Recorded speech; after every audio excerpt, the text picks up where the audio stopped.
It's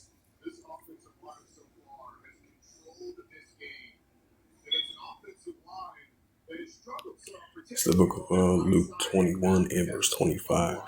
It says, "And there shall be signs in the sun, and the moon, and the stars upon the earth. Discretion of nations, with perplexities is born."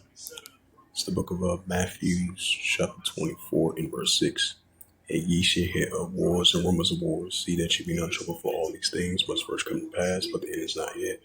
Matthew 24 and verse 7. "For nation shall rise against nation, and kingdom against kingdom. And there shall be famines and pestilence and earthquakes in diverse places." And this is the prophet Joel, chapter 3, verse 9. It says, "Proclaim ye this among the Gentiles, prepare war, wake up the mighty men, let all the men of war draw near, let them come up." Joel 3, verse 10. "Beat your plowshares and the swords and the plenty hooks, the spears, let the weak stones groan." Shalom. First and foremost, I'd like to give all praises and glory and honor to Yahweh Bashem, Yahweh Shai, Bahashem, Wakar Kadash, Wakadam, to the elders and apostles, Wa'akim, Wa'akwa, from Message Shalom. And this is a news article that I want to bring out about the latest of the new about the nuclear capability from Iran. So they're not going to give up their nuclear capability. So most likely they're going to hit with some economical sanctions. And that comes within the past couple of days. You had the IEA that I believe Iran has separated themselves from, because that's the IEA, what they normally check on the inspection of Iran's nuclear capability. What's been increasing, but ever since that nuclear strikes from the Israelis and the United States in early June, those nuclear capabilities been destroyed by nuclear missiles. So potentially you might see another nuclear threat from the United States armies and the Israeli armies if Iran, continue to building up their nuclear capability. And as it says, this is from PBS. I just want to add a side note to that. This is from pbs.org, September 25th, 2025 at 5:50 p.m. Published by John Yang and Shestafi Shinkola, if I pronounced that right, from pbs.org. And it reads again. It says, "Iran's nuclear program can never be destroyed," country's top nuclear negotiator says.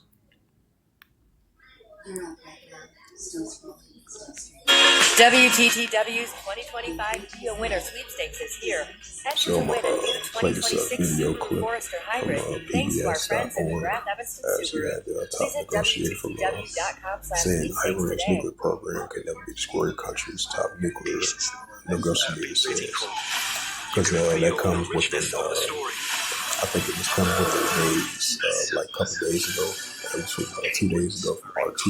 We had a deal between a nuclear plant deal between Iran and Israel, I believe, for $25 billion. Last time I checked. That's what we want to see. Good evening, I'm John Yang. Iran is bracing for global sanctions over its nuclear program to go back in place. The measures threaten to cripple Iran's economy. Their currency is at a record low, and ordinary Iranians are struggling to get the food they need to survive. The UN Security Council rejected a last-ditch effort to delay the sanctions after negotiations with European nations failed to reach a deal. Barring some sort of last-minute diplomatic breakthrough, the renewed sanctions will freeze Iranian assets abroad, penalize any development of Iran's ballistic missile program, and ban the sale or transfer of conventional weapons. Frontline correspondent Sebastian Walker conducted an exclusive interview earlier this week with Ali Larijani, head of Iran's Supreme National Security Council. Seb, he previewed for you Iran's reaction to these sanctions going back in place. Let's listen to what he had to say.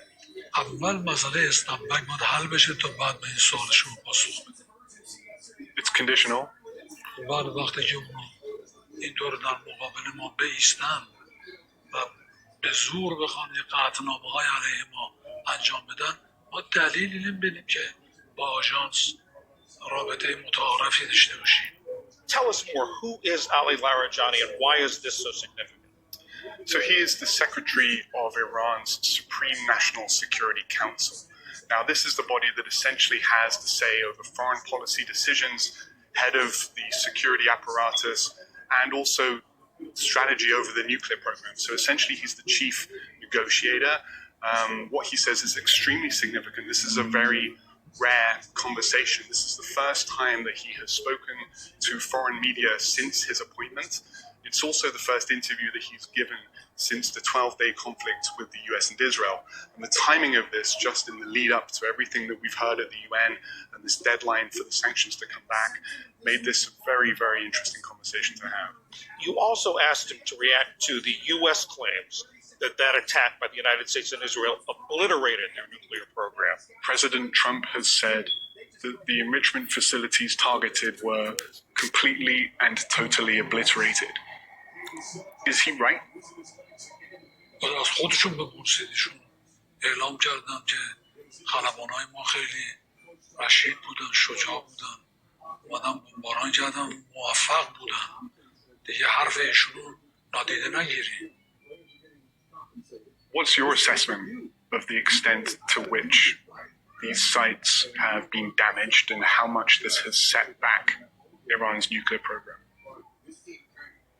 ارزیابی خیلی دقیقی ندارم تو این زمینه، ولی به نظر من هیچ وقت برنامه هسته ایران رو نمیتونن از بین ببرن، چون وقتی شما صاحب یک تکنولوژی شدید اینو نمیتونن از بین ببرن. مثل این که شما مخترع دستگاهی باشید، این دستگاه رو از شما بدزدن، شما باز میتونید بسازید.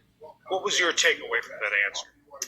Well, this is obviously at the heart of what's going on with this question over whether UN inspectors should be allowed back in or not. Iran wants to preserve as much mystery as they can about the extent of the damage. This is what everyone wants to know. Did these strikes succeed in degrading Iran's enrichment facilities? Were the US strikes on Natanz, Fordo, Esfahan sufficient enough to set back the program? We asked for access to these facilities. We were pushing as hard as we possibly could on the ground to get any filming done of any of the strikes where the US missiles hit.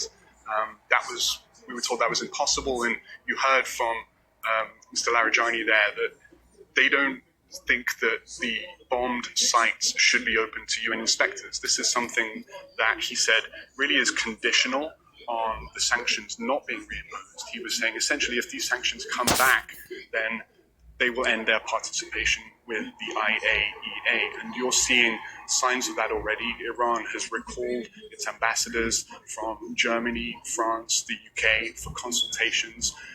He warned about the consequences of these actions and that Iran could withdraw from these negotiations as a result. So, we pushed him on a number of questions that I think international observers have about the impact of these attacks. We asked him, where is Iran's stockpile of highly enriched uranium? More than 400 kilos of HEU that Iran says is buried under rubble. International observers want to know where that is. And we asked him for information about that. None was forthcoming. So again, the takeaway overall is that Iran really is trying to kind of preserve whatever mystery it can about the extent of the damage. That's one of the few tools that they really have left after this devastating war that's taken place. And you also asked him about the possibility of more U.S. attacks.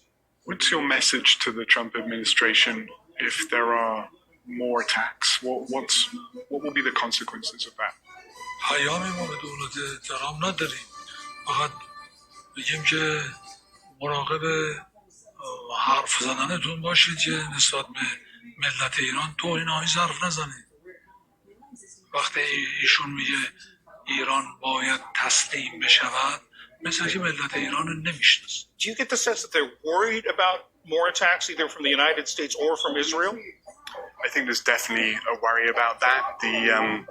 The attacks, we were able to travel around the country to places that were targeted.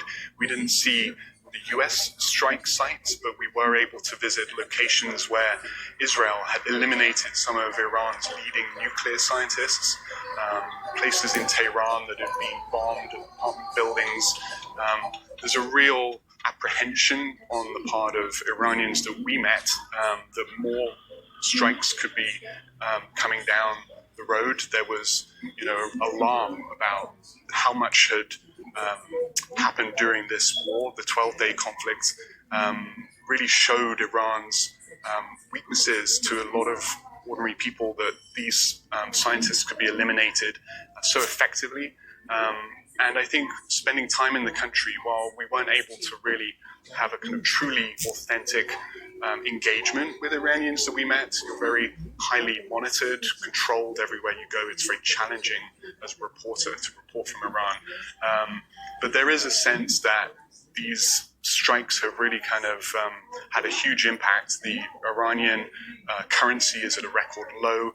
The news of the sanctions coming back, I think, is incredibly worrying for a lot of ordinary Iranians.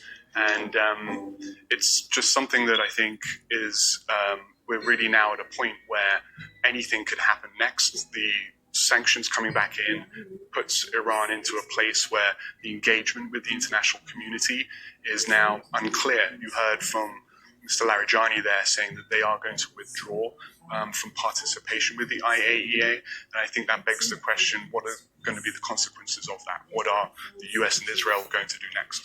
Frontline correspondent Sebastian Walker, thank you very much.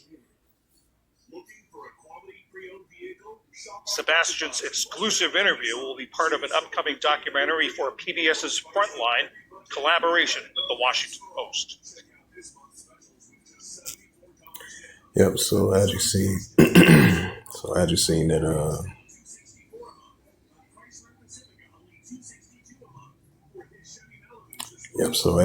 that Slocky. I meant to say, as you seen that news article, that video clip from PBS, and he spoke to one of the Iran about turning away from the IEA, because they was going to get hit with more economical sanctions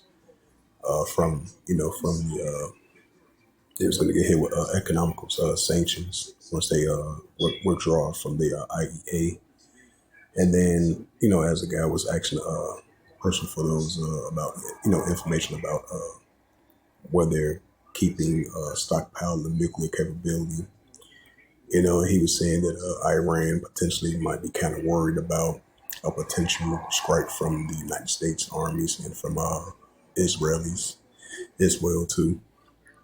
Because the tensions are still going to be there between Iran and Israel, because they are arch enemies. So, because this is potentially might be like the third time Israel Defense Force use a airstrike, because Iran was saying that they're not going to give up their nuclear capability, and it's not going to be going away as well too, because they still got nuclear capabilities stockpiled and they're undisclosed location.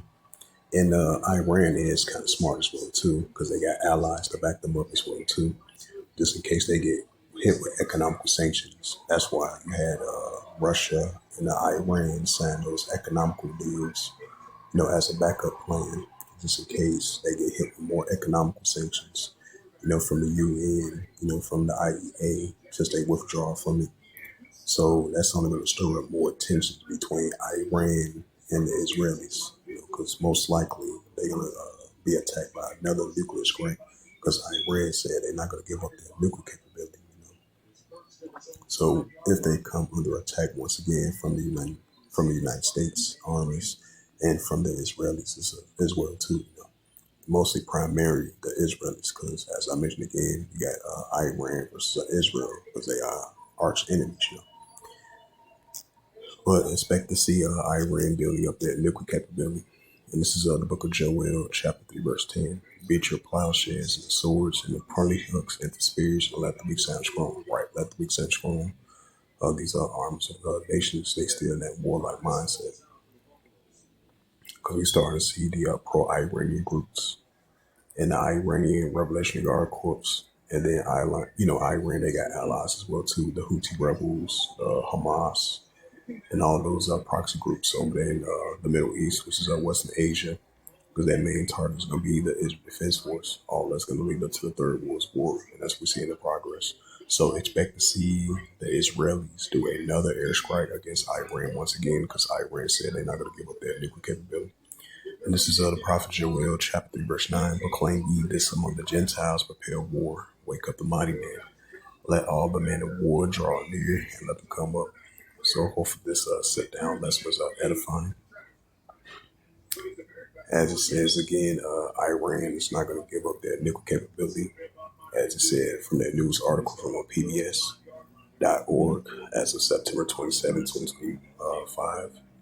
As one of the top analysts over there in Iran, negotiator, was saying that Iran is not their nuclear capability is not going to go away. It's not going to be destroyed. So that's only going to stir up more tensions between the Israelis and Iran. So expect to see expect to see the Israelis do another nuclear strike on Iran once again on their nuclear facilities, because Iran is saying they're not going to give up their nuclear capability. They're going to create more nuclear capability, and they have allies to back them up. So with that, I'd like to give all praises and glory and honor to Yahweh Ba'Hashem, Yahweh Shai Ba'Hashem, Karkadash, Barakatham, to the elders and apostles, Wa'akim, Aqua. Till next time, I would say Shalom.